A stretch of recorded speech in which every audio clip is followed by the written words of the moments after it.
রাত 12টার সময় আমি ফেসবুকে স্টোরি চেক দিচ্ছিলাম। হঠাৎ একটা মেয়ের স্টোরি আমার সামনে চলে আসলো। আহা, কি মায়াবী চোখ তার! আমি সঙ্গে সঙ্গে তাকে ইনবক্সে নক দিলাম। আচ্ছা, এত সুন্দর কেন? কি? আপনার ওই দুটা মায়াবী চোখ। তাই নাকি? অনেক কিউট। দিবেন আমায়? কি দিব? কি আবার আপনার চোখ দুইটা? না করেন না প্লিজ, অনেক মায়ায় পড়ে গেছি। বিশ্বাস করেন, অনেক যত্নে রাখবো। তাহলে আমি দেখব কিভাবে? কেন? আপনি আমার চোখ দিয়ে দেখবেন? দেখি তো আপনার চোখগুলো। দেখেন, আমার পিক দিছি। ও বাবারে! কি হয়েছে? ভয় পাইছেন নাকি? ভয় পাইছি। কেন, ভূত দেখছেন নাকি আবার? না, আপনার চোখ দেখি। ও, অপমান করলেন? হুম। থ্যাঙ্কস। সরি। আচ্ছা, একটু পরে কথা বলি, আপু ডাকতেছে। এইভাবে কিছুদিন কথা হয় আমাদের মাঝে। দেন তারপর একটা মাস পরে আমাকে নক দেয়। হাসান, একটা কথা বলার ছিল। বলেন। কই চলে গেছিলেন? খাইতে গেছিলাম। ও আচ্ছা। নক দিছিলেন কেন, জানতে পারি? এখন আর বলবো না। না বললে কিন্তু বদদোয়া দিয়ে দিমো কইলাম। কোন তাড়াতাড়ি। কি অভিশাপ দিবেন? আপনি যদি এখন না বলেন তাহলে আপনার মাথার সবগুলা চুল আজকেই পড়ে যাবে, জান। এই না, বলতেছি।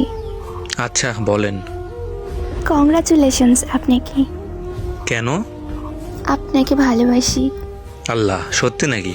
সত্যি সত্যি সত্যি। I love you. Okay, love you too. ওই শোনো, একটু হা করো তো।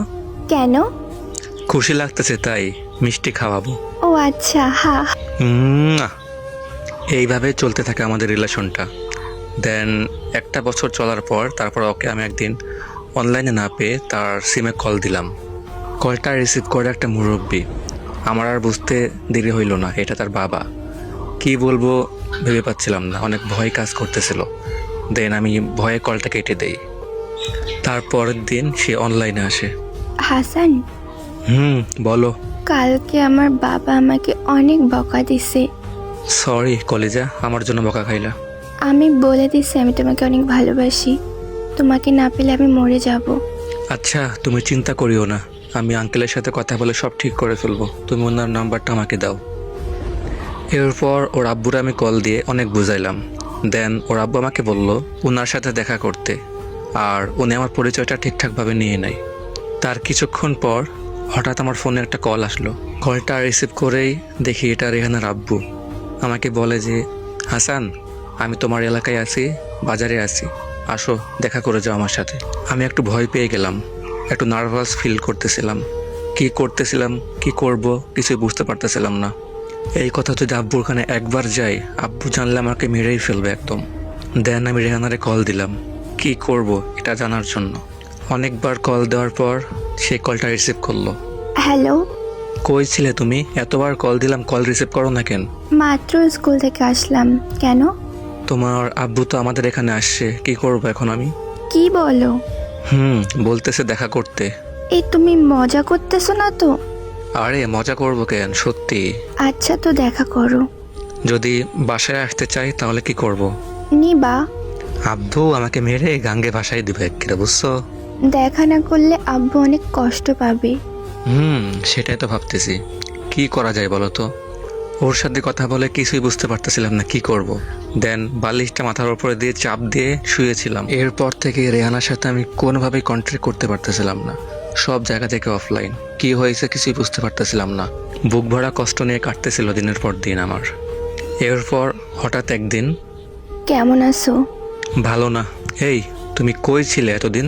কতদিন খুঁজছি তোমারে কোথাও খুঁজে পাই না। কেন খুঁজছিলা? মানে কি তুমি জানো না? তোমাকে ছাড়া আমার কিচ্ছুই ভালো লাগে না। ভালো। কেমন আছো তুমি? জানি না।